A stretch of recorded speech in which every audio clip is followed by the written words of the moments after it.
Hi అండి. అందరూ ఎలా ఉన్నారు? బాగున్నారా? మా లడ్డక్కయితే బడికి సున్నా చుట్టింది. జ్వరం వస్తాంది ఈమెకి. ఈమెకి ఇడిస్తే జ్వరం వస్తది. ఎందుకంటే నోట్లో కారం ఎక్కువ పెట్టుకోదు కాబట్టి నోట్లో గడ్డి ఎంత పెడతది. అంటే పిల్ల కుట్టలు ఏంటి చేస్తానయి. ఈరోజు ఫ్రీ అయినారు అంతా. లడ్డమ్మ అయితే అది ఏమంటారు దాన్ని ఆ క్యూబ్ను అన్ని వడియాల మంద ఎండబోసింది ఇండ్లంతా. నేను పొద్దున కాస్త అన్ని రబ్బర్ డబ్బాలు ఎత్తిపెట్టినా. ఇప్పుడు వీణ దాంట్లో సెట్ చేస్తుంది. ఆల్రెడీ సెట్ చేసేసింది.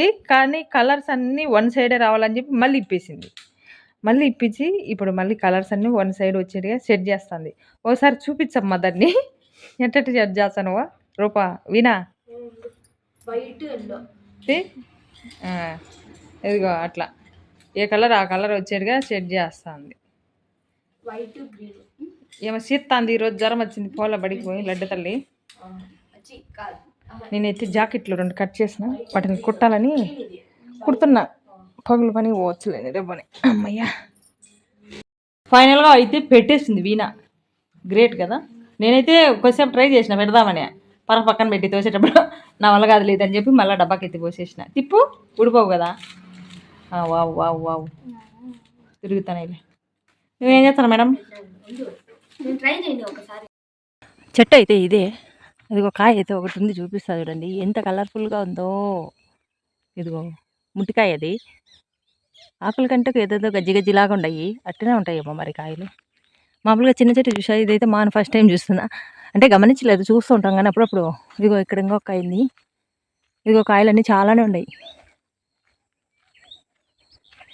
ఆగిపోయి రాలిపోయి తినేసినాయి. అంటే గోలో ఏమో.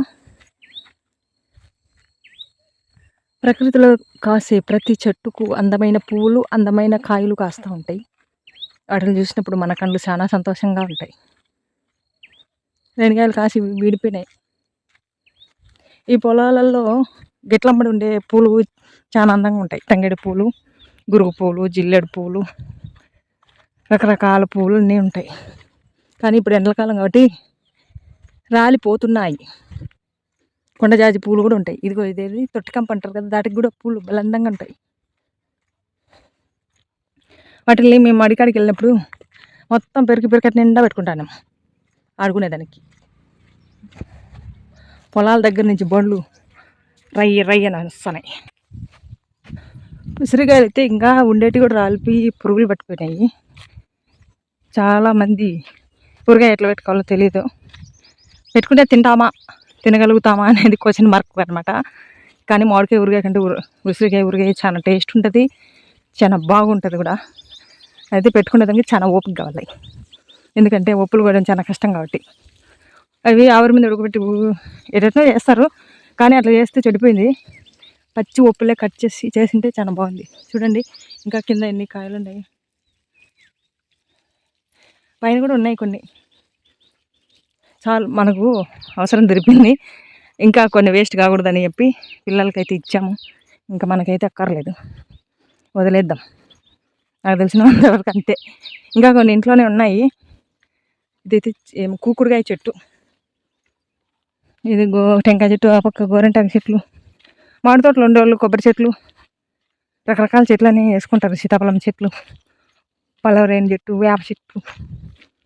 ఈ దారిలో ఒకదాన్ని అంటే ఒకప్పుడు భయపడతాను పాములు ఉంటాయేమని. నిన్న సడన్గా కుక్క నడిమిద్దామని అనుకునేది. నా వేషం చూసి ఏడ ఎంట పడుతుందని ఒత్తిపోయిన ఫస్ట్, తర్వాత దాన్ని ఒత్తిపెట్టిన. ఇది రిటర్న్ వెళ్ళిపోయింది. నా వేషం అయితే ఇలా ఉంది. ఎండకు గుండు కాలిపోతుంది, తలకాయ కూడా నస్తుంది నిజం చెప్పాలంటే. అందుకోసం ఇది ఇంటికన్నే ఇట్లా సక్కా వేసుకొని టవల్ కట్టుకొని దాని మీద పెద్ద టోపీ పెట్టుకొని పోతాండ. లడ్డమ్మ అయితే ఇంటికాడనే ఉంది. మా ఆయన నువ్వు బెన్నా బొమ్మ అని చెప్పాలి. పడికి పోలే, ఈరోజు కూడా ఏడుస్తుంది. జ్వరం అయితే రాలే కానీ పో అంటే పోలే. ఇంకా నేను పోయి మా ఆయన పంపించాలి తొందరగా. చేను అయిపోయింది పెరికేది, ఇంకా మడి అనమాట. ఈ నుంచి ఆ వారకింది. ఈ వయ్యారు బామ చెట్లలో ఏడుండారో కూడా తెలియదు. ఎత్తుక్కుంటా పోవాలి. చెప్పులు చూడు ఎండలో ఇడిచినారు. ఈ మళ్ళీ మధ్యాహ్నం 12:30కి వేసుకునేదానికైనా తెలివి తక్కువ. దాన్ని చెట్ల కింద గిడ్డి కింద ఇడుచుకోకుండా. బా చెట్లు కనిపిస్తాను మీకు. నాకైతే గిడ్డే కనిపిస్తాను దగ్గర నుంచి. గురుగు పూలు బలుండే, విత్తనాలకు బాగా ఎండిపోయి గాలికి. చెట్లు అయితే నాకు ఒకటి కూడా కనిపించలేదు, మొత్తం గిడ్డే కనిపిస్తుంది. పంటలు పెట్టి బతకాలంటే ఏం బతుకుతారు? దీంట్లో మళ్ళీ 2 తవ్వకాలు 3 తవ్వకాలు తగినారు ఒక్కొక్కసారి. దేవుడా దేవుడా యాండాడు స్వామి నా యువరాజు. ఆకలికి అల్లాడతాడు, ఒక్క నిమిషం ఉండలేడు. ఎప్పుడెప్పుడు వస్తానా అని ఎదురు చూస్తూ అంటాడంట. 9 అవుతుంది, 9కి ఎదురు చూస్తూ ఉంటాడు. ఇక అక్కడ ఉన్నారు. ఇంకా ఆప నీ మంగళం పెట్ట అంటాడు. స్విచ్ ముందే ఆపేద్దాం. బాహుబలి నాకు ఇచ్చినాడు అనమాట ఇది కిరీటం పెట్టుకోమని, శత్రువుల నుండి కాపాడుకునేదాన్ని. ఇప్పుడు ప్రస్తుతానికి అయితే నా శత్రువు ఎండే అనమాట. 11 గంటలకు వచ్చినా, ఇప్పుడు 11:40 అవుతుంది.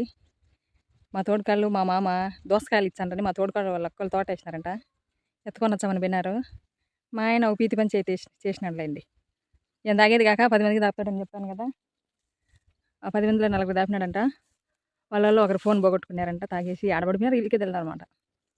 ఆ ఫోన్ పోగొట్టుకున్నాడు పోయి కేసు పెట్టినాడంట. పలానోడు నాకు మందు దాపినాడు, ఆ నలుగురిలోనే ఎవరో ఒకరు ఫోన్ తీసుకుని ఉంటారని చెప్పి. అది ఇప్పుడు నెత్తికొచ్చింది. పోయినాడనమాట ఆ కేసు పంచాయతీ చూడను. అన్నీ ఎన్నెన్ని పడతాడో, నన్ను ఎన్ని తిప్పలు పెడతాడో, నా బిడ్డలు ఎన్ని తిప్పలు పడతాడో ఏమో మరి. ఏం చేయాలా, స్ప్రింకర్లు పెట్టేసి పోయినారు పొద్దున్నే. టైం అయింది, ఆపేయమన్నారు మోటార్. ఏమన్నా నేను పెట్టమని ఏమనలే, ఎందుకు టైం వేస్ట్ కదా అని చెప్పి వచ్చి ఒకదాన్ని అవసరాలు పడి 18 స్ప్రింకర్లు మార్చి వచ్చి వాళ్ళు తిప్పితే ఎగరలే. మళ్ళీ పోయి చూస్తే ఆ గెన్నెం మీద పెట్టింటాం కదా, అది ఊడిపోయింది కొక్కి. మళ్ళీ పోయి పెట్టే సమయం వచ్చిన అదిగా ఆడ ఎగురుతానే అనిపించాను కదా. మోటార్ ఆపని బరువు అయ్యి 7 ఉండే కై మీద తిప్పినా. నా కిరీటమా ఉండే, ఈ కిరీటంలో టమాటా పండ్లు ఉన్నాయి, కైలో ఆడ 2 వేసుకున్నా. వాళ్ళని టవల్ వేసిన, కవర్లో ఫోన్ పెట్టుకోండి, పొరపాటున బుడదలో పడితే ఫోన్ పోతుందని. కొంగలు చూడండి చల్లగా వచ్చినాయి. ఇక్కడికి వచ్చి పైపు ఇటు పెట్టి ఇటు తిప్పేసిన, వాళ్ళు ఇటు తిప్పి కై మీద వేసిన నీళ్ళు. ఈ కై సగానికి వారిపించింది, కొంగలు అయితే వచ్చేసినాయి చల్లగా ఉండేది కాబట్టి. ఇంకా ఆడివి ఆ పైపులన్నీ ఒకదాన్ని మార్చేసరికి ఆ బుడదలో ఒక్కొక్క పైపు ఒక్కొక్క స్ప్రింకర్ తీసుకొని పెట్టేసరికి 40 నిమిషాలు అయింది. ఆడ ఒక స్ప్రింకర్ పడుకొని ఉంది. అబ్బా ఇప్పుడు నేను పోయి తడసాలనా, తడిసేంత ఓపిక లేదే, తడసలేనులే. వాళ్ళు వచ్చారు ఎవరొకరు తిప్పుకుంటారు అంతే. మార్చేసరికి నాకు మనం తలపనం 2 పనుకొని ఉన్నాయి స్ప్రింకర్లు. ఎగరమైతే అన్నీ ఎగురుతాయి, కాకపోతే పడుకొని ఉన్నాయి. ఇంటికి వాళ్ళ తలకాయ నచ్చింది. రాత్రి నుంచి ఒకటే టెన్షన్. లెక్క కడితే వదులుతామన్నారంట, లెక్క కడితే కేసు కట్టమన్నారంట. ఏం చేయాలా, ఆ ఫోన్ ఎవడో తీసుకున్నాడంట, వాడు ఇంకొకటి తీసుకుని అంతే. తాగిన కొడుకులు దొరికిందే దొంగ, ఏదేదో సాపదాలు చెప్తారు, మొత్తానికి అయితే లెక్క తింటారు. దాని ఏదైనా దరిద్రం అంతా పూసుకుంటాడు. ఇట్ట బీటికి లెక్కలు అయిపోయి చేసేది, బీటోళ్ళ కోసం బతుకుతాడు, ఇంట్లో వాళ్ళ పిల్లం బిడ్డల కోసం బతకడం అయిపోయి. నేను వదిలేగలను ఏమో మరి. ఆ జన్మలో పాపం చేసి మా ఆయనకి పెనలాన్ని అయినా నేను, అంతే కదా దేవుడా. దేవునితో చెప్పుకోవాల్సిందే నేను. గాలి దేవునికి, వాన దేవునికి, ఎండ దేవునికి, భూదేవునికి, ఆకాశ దేవునికి, పంచభూతాలకు చెప్పుకోవాలి నా పానం అంతా. ఎవరు చెప్పినా ఇన్నే నాదుడే లేట్. ఇన్నే అయ్యేం చేస్తారులే పాపం, వాళ్ళు చెప్పి అలసిపోతారు. రాయికన్నా చెప్తే ఇంతదేమో కానీ ఆ మనిషికి చెప్తే ఎండు. అది పరిస్థితి. అమ్మా ఉండే కొద్దిగా ఎండ కానీ నీళ్ళు తప్పితే టమాటాలు వండుతున్నా. మళ్ళీ నీళ్ళు తాగినామనుకో మనకు ముందే గొంతులో కసకస అంటుంది. ఇదిగో 4 అలసందలు 4 టమాటాలు తిన్నా. ఈ దీంట్లో వేసిన కవర్లు వేసుకొని టవాలు గుండ మీద వేసుకొని పోతా. ఇదో ఈ 2 తింటా. పొద్దున 50కి 5 కేజీలు ఇచ్చిన టమాటాలు తీసుకుని ఉండ ఇంట్లో. ఈ పోతాయి. చట్నీ తెస్తే బాగుంటుంది, పచ్చిమిరకాయలు దొరకాయలు వేయించితేనా చట్నీ, ఎర్రగడ్డ వేసి పచ్చికారం మాత్రం బలు ఉంటుంది. అందుకోసం పెరిగిన అది ఒక పొద్దు పోతుంది అనేసి ఎత్తుకొని పోతా ఇంటికి. కష్టపడి తడిచిపోయి చక్కగా పెట్టించిన, ఇక్కడికి వచ్చి మళ్ళీ ఇది సొరగా అనిపించింది. మళ్ళీ తడసలేండి, పోతాను ఇంటికి. బాయ్ మడి ఉండు బాక్. తడిచిపోయిన టమాటాలు తింటా ఇంటికి పోయి. నా బిడ్డలు ఇంకా 16వ తేదీ నుంచి పెద్ద బిడ్డకి ఎగ్జామ్స్, చిన్న బిడ్డలు నా దగ్గర ఉంటారప్ప. పండగ ఆ జన్మలో పుణ్యం చేసిన నాకు, అందుకే 3 బిడ్డలు ఇచ్చినాడు చాలు. నా బిడ్డలతో హ్యాపీగా గడిపొచ్చు ఈ జన్మ అంతా. మా లడ్డక్క నిన్నైతే వాళ్ళ నాన్న సతాయిచ్చి ఈ టబ్బు చీరలు అయితే కిందికి దించిపించింది. ఈడ అటక మీద పెట్టినాను. నాన్న అవి కావాలి, నాన్న అవి కావాలని. ఎందుకు అని చూస్తే తీరా మరా అద్దం అందట్లేదంట తనకి చూసుకోనికి. ఇంకా ఇప్పుడు అద్దం మీదకి నిలబడుకొని చూసుకుంటుంది సోకులన్నీ. అది ఆమె పరిస్థితి. పొద్దున్న ఈరోజు నిన్న సొద్దబడ్డలు చేసినాడు మా ఆయన. మళ్ళా కొంచెం పిండి ఉంటే రాత్రి అన్నం అంతా పులిహోర కలిపిన, తినేసి వెళ్ళిపోయినారు. పొద్దున్న మళ్ళీ ఒక 2 పాలు వండిన, పులిహోర తిన్నారు, క్యారెట్ కట్టుకుపోయినారు. ఇంకా మా చెట్టుకు కాసిన మునక్కాయలు పెరికి సాంబార్ అయితే చేసిన. మునక్కాయలు సాంబార్, పచ్చిమిరకాయలు కొన్ని, కొంచెం సాంబార్ పొడి ఇంట్లోనే ప్రిపేర్ చేసి, పప్పు దినుసులని దూరగించి అలా అయితే చేశాను. ఈరోజు ఏం మనసు బాగాలేదు. 4 గంటలకు లేచి ఇండ్లంతా కసువులు బూజులన్నీ తుడిచి ఇండ్లంతా తుడిచేసాను. మా తోడుకోళ్ళు 2 జాకెట్లు ఇచ్చింది. ఒకటైతే కుట్టేసాను. ఒకటి జాయింట్ చేసేసినాను. డబల్ జాకెట్లు 2. ఇంక అవి కుట్టి అతుకు చేయాలంతే. పొద్దున్నే లేసి ఇంక ఇంట్లో నుంచి బయటికి 2 మాటలుగా తుడిచిన. పిల్లోళ్ళు ఈ మధ్య బాగా దొక్కుతున్నారు. బోకులైతే కడగబుద్ధి కాలే. ఏమోరా మా ఆయన చేసిన ఒక్కొక్క రోజు ఒక్కొక్క గనకారానికి నాకు నిద్ర రాదనమాట. ఇలా తిప్పుడు ముగ్గేసిన. బయట కూడా అంతా కడిగేసి నీట్గా. లైనింగ్ లేవు. ఇంకా 4 జాకెట్లకు మా తోడుకాడలను పంపించిన. ఆమె పోతా అంటే అదే చెప్పాను కదా, వాళ్ళ అక్క వాళ్ళ ఇంటికి దోసకాయలు పోతుందని. తీసుకురావా అని ఇచ్చి పంపించిన తన చేతికి. ఆమె తీసుకొస్తే ఇంకా ఈరోజు మా తోడుకోళ్ళు అయిపోతే రేపు కుడతా. కొంచెం పడుకొని నిద్రపోవాల. రాత్రి నిద్ర లేదు. వీటికి ఎవరికొరకు ఇంట్లో సంపాదించిన డబ్బులు ఎత్తిపిస్తుంటే నా బిడ్డలకు నిజం చెప్పాలంటే రోజుకు చెరో 5 రూపాయలు, పెద్ద మీకు 10 రూపాయలు ఇస్తాను నేను. మా ఆయన ఏమంటే ఇంటికి వచ్చినాడు, పిల్లలకి అప్పుడప్పుడు ఈకుండా మానేసినాను. వాళ్ళ నోరు కొట్టి ఎవరెవరికి ఇస్తాండో చూడండి. బిడ్డల నోరు కొట్టేది ఎవరికొరకు బీటికి ఇస్తాండో అనేది బాధ అయిపోతుంది. అంతే ఇంకేంలే. ఆలోచనలో పడేది మనసు పాడు చేసుకునేది. ఏం పని చేయాలని అర్థం కాకపోయేది. అలా అని చెప్పి మళ్ళీ పని చేయకుండా గుమ్మకుండేది లేదు. పానం ఎట్టనో అయిపోతుంది అనేది. పని చేస్తా అంటే ఏదో ఒక దేశం మీద పోతుందిలే పని మీదని మళ్ళీ పని చేయబుద్ధి అవుతుంది. ఇంటికి వచ్చిన అన్నం తిన్నామని, కానీ అన్నం తినబుద్ధి కానీ నాకు ఇది కుట్టేద్దాం పనుకున్నాం అనిపించింది. టమాటాలు 4 తినేసరికి కుట్టేసి పడుకుంటా ప్రశాంతంగా. మొన్న కుట్టింటే ఒక 1000 రూపాయలు వచ్చింది డబ్బులేమో.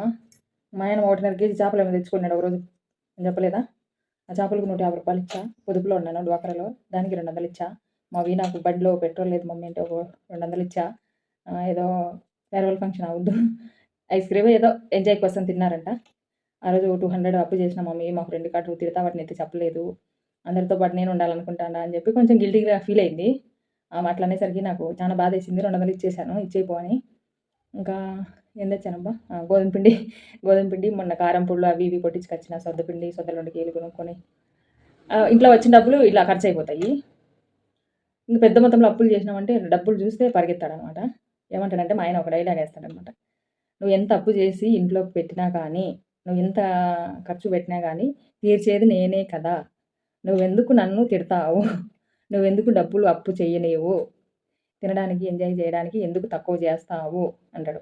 నేనేమంటానంటే సంపాదించుకునేదల్లా అప్పులు కట్టేసి వడ్డీలు కట్టేస్తే 3 పిల్లలు ఉన్నారు. వాళ్ళని ఎట్లా చదివియాలా, వాళ్ళకు రేపు పెళ్ళిళ్ళు ఎట్లా చేయాలా, ఎన్ని ఖర్చులు ఉంటాయి. ఆడపిల్లలు 3 ఉంటే ఇంట్లో ఇంకేం ఖర్చులు ఉండవా? ఏమన్నా బాగాలేకపోతే ఎవరిస్తారు? ఎల్లకాలం నీ ఒంట్లో శక్తి ఉంటుంది. ఎల్లకాలం దేశాలమ్మడే ఉంటావా? నేను కొంచెం కూల్‌గానే మాట్లాడతాను. అర్థం చేసుకుంటాడనే ఉద్దేశంతోటి. నువ్వు ఎల్లకాలం అక్కడ పోయి ఈ రోజున్న జీతం రేపు నెలలో ఉంటుందా? ఈ రోజున్న పని ఇంకొక రోజు ఉంటుందా అని నేను క్వెషన్ చేస్తా. ఆడేమన్నా చెట్టు నాటినావా? డబ్బుల చెట్టు పోగానే అన్ని పెరికి కట్టలు కట్టలు పంపించినాయికి. ఆడైనా కష్టపడి పని చేస్తే కదా జీతం ఇచ్చేది అని వివరంగానే చెప్తా అర్థమయ్యేటట్టే. అంటే నేను ఒక పక్క చెప్తాంటే ఆయన ఇంకో పక్క సెల్లు దొబ్బుకుంటా అంటాడనమాట. లెక్క చేయడు. ఏది వినడనమాట. ఒక వ్యక్తి మాట్లాడుతాండ్రు అది ఎందుకు వినాలా అనేది విని అర్థం చేసుకునే మనస్తత్వం అయితే కాదు. తనంతట తెలుసుకునే మనస్తత్వం అంతకంటే కాదు. మంచి వాళ్ళతో కూర్చోడు, మంచి వాళ్ళతో మాట్లాడు. ఎందుకో ఏం అర్థం కావట్లేదు. చాలా చిరాకు, ఇరిటేటింగ్, కోపం, గొడవలు, రోజుకో గొడవ అయిపోతుంది ఇంట్లో పరిస్థితి అయితేనా. ఎవరికి చెప్పుకోవాలో అర్థం కాలేదు. ఎవరు చెప్పుకున్నా ఏం జరిగేదేం లేదు, ఒరిగేదేం లేదు. ఇదే ఇంతే వదిలేయాలా అంటాండ్రు. ఏం చేయాలో అర్థం కావట్లేదు. రోజు 2000, 3000, 10,000, 5,000 ఇదే ఖర్చు ఉంటుంది ఇంట్లో అయితే గనక. ముగ్గురము, మేమిద్దరము 5 మందిమి మొత్తం. నాతో పాటు తినే పిల్లలైనారు. 5 ప్యాకెట్లు బియ్యం కొనుక్కున్నాం మొన్నైతేనా. ఇంకా రోజు ఇంట్లో అసలు ఒక్క వారానికి చికెన్ లేకపోయినా, మాంసం అనేది లేకపోయినా అలుగుతాడు. పనికి ఏదైనా పని చేస్తే ఇప్పుడు మా పనే కదా స్ప్రింక్లర్ మార్చేది. ఏదైనా పని ఉంటే పని చేసి వస్తే ఇంట్లో పైతిండి అయితే ఖచ్చితంగా కావాలంటాడు. పిల్లోళ్ళ కంటే ఎక్కువ. అట్లా చాలా తలకాయ నొప్పి అయిపోతుంది నాకైతే గన. ఏం చేయాలి అంటే తినే కాడికి ఓకే. అప్పు చేసుకొనైనా తిన్నాం. 5 మంది ఏదైనా చేస్తే 5 మందిమి తింటాం. కడుపుకి తింటాం కదా! ఓ మా తోడేలైతే దోసకాయలు ఇచ్చేసింది. చిన్న సైజు ఇవి ఏముంటాయి బుడంకాయలు మాత్రం ఉన్నాయి. కొంచెం పచ్చిగానే ఉన్నాయి. ఒకటి కోసుకొని తిన్నాను. వీటికి ఇంకా ఉక్సులు అయితే వేసేసాను రెండింటికి. మనకు నిద్ర రాదు సగం సగం పని చేయాలంటే కంప్లీట్గా చేసేదాకా. ఇంకా అమ్మాయి వచ్చి ఎత్తవుతుంది అనేసి అంటే ఏదైనా పని స్టార్ట్ చేసినామో అది కంప్లీట్ చేయాలనే ఉద్దేశంతో లైనింగ్లో కూడా తీసుకొచ్చింది. రేపు కుడదాంలే. చాలా నచ్చింది కదా. మరి ఎక్కువ పని చేస్తే పని ఇదేం పెద్ద పని కాదు, కానీ మనసు బాగలేనిదే పెద్ద పని. అంతే కదా. Okay bye. గుడ్ నైట్ కదా, ఏమి నైట్ లేవగానే మా పిల్లలు దేవుని పట్టం చూడాలని ఇది తెచ్చిపెట్టిన. ఒక్కో రోజు చూచారు, ఒక్కో రోజు చూడరు. ఇదైతే పైటా పౌడ, అయితే దాన్ని జాయిన్ చేసి లాంగ్ ఫ్రాక్ లాగా చేశాను అనమాట. బలింది కదా. ఎండ అయితే వాంచుతుంది, ఎండాకాలం స్టార్ట్ అవుతుంది కాబట్టి. అలసందకాయలు ఉండే ఎండ ఒకటిని పెరుక్కోవడానికి వచ్చిన. చిన్న చెట్లు పెరకాలంట, గడ్డి అయితే మళ్ళీ ఎదపకారం ఉంటుంది. పెరుక్కోబోదాం, ఎండ వాంచుతుంది. ఇంటికాడ 2 జాకెట్లు కొడతా పోయేసి. మొత్తానికి అయితే పెరుక్కొని ఇంటికి వచ్చేసిన టైం అయితే 11 అవుతుంది. ఇంకా కొబ్బరి రంత ఇంట్లో ఉంది, దాన్ని మొన్న శనివారం కొట్టినలో అది అయితే తరిగి గిన్నె పోసినాను. ఇంకా అలసందలు అవి ఎండలో పెడదాం అనేసి ఏరుతున్నాను. ఈ పప్పు చేసుకున్నాము, గింజలు పచ్చి గింజలు అనేసి. ఓకే అండి, బోరు కొట్టినా చూస్తున్నందుకు ధన్యవాదాలు. లైక్ చేసి సబ్స్క్రైబ్ అయితే చేసుకుంటూ కొత్త వాళ్ళు అయితే థ్యాంక్ యూ ఫర్ వాచింగ్.